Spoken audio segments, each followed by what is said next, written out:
السلام علیکم۔ فائنل ہم اس جگہ پر پہنچ جائے ہیں جو جگہ کے پہاڑی لحاظ سے سب سے بلند جگہ ہے۔ سامنے والے پہاڑوں یا اس کے پیچھے کے کوئی پہاڑوں یا اس طرف کے پہاڑوں،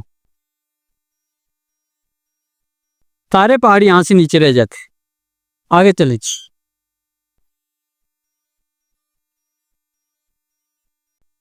سب سے بلند جگہ،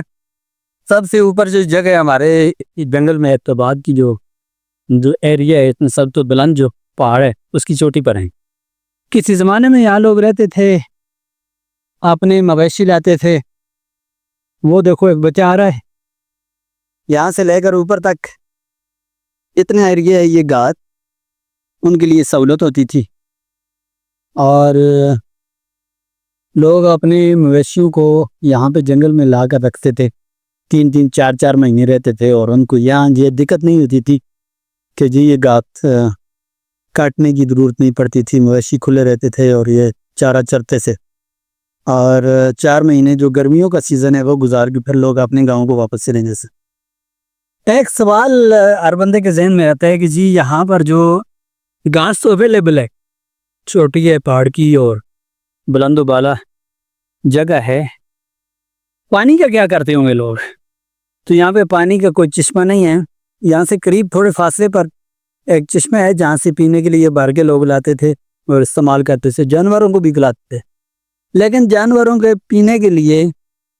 لوگ اس طرح کا اس بلند و بالا چوٹی پہ زمین کو کاٹ کے کھود کے تالاب بناتے تھے، اور اس طرح کا پانی اس تالاب میں ٹھہرتا تھا بارشوں کا، اور وہ پانی جانوروں کے پینے کے لیے استعمال ہوتا۔ اس پانی سے لوگ جب یہ زیادہ بارش نہ ہو اور یہ پانی ٹھہر جائے اور تھوڑا سا وائٹ ہو جائے، اس کا کلر سفید ہو جائے، صاف ہو جائے، تو اس صورت میں لوگ اس کو کپڑے دھونے کے لیے یا ہاتھ پاؤں دھونے کے لیے یا جانوروں کو پلانے کے لیے استعمال کرتے تھے۔ اس طرح ان بلند و بالا چوٹیوں پہ اور پہاڑوں پہ زندگی کا ایک سسٹم ممکن تھا، اور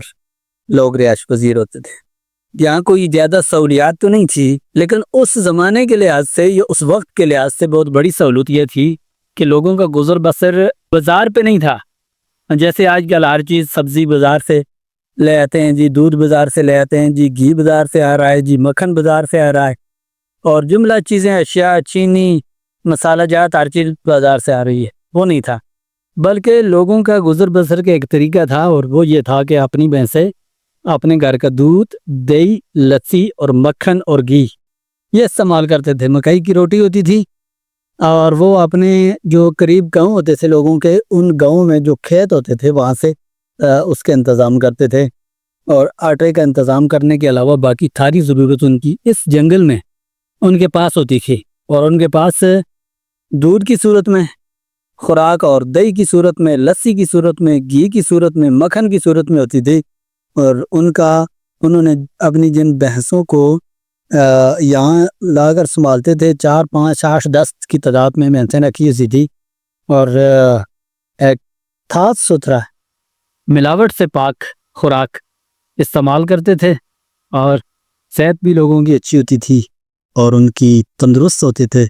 اور اس کے ساتھ ساتھ وہ لوگ ہر لحاظ سے صحت مند تھے۔ اس کی وجہ یہی تھی کہ ان بلند و بالا جنگلات میں،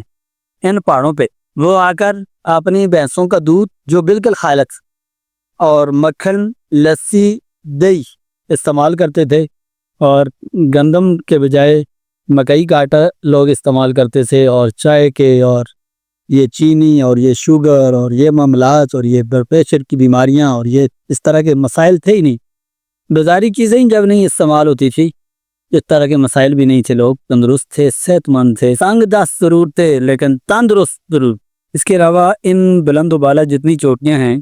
یا پہاڑ ہیں، اس سے عارضی وہ ایک عارضی سا مکان بناتے تھے، ٹھیک ہے، جس میں وہ اپنے جانوروں کو باندھ لیتے تھے یا خود رہائش پذیر ہو جاتے تھے 3 4 مہینے کے لیے۔ اور جب یہاں برف باری کا سلسلہ شروع ہوتا تھا، یہ وقت سے پہلے ہی، بلکہ اگست کے آخر میں، ستمبر میں جو آج مہینہ چل رہا ہے، اس سے پہلے ہی وہ گھاس کاٹنے کی جو ٹائم آتا تھا اس سے پہلے ہی وہ واپس ہو جاتے تھے۔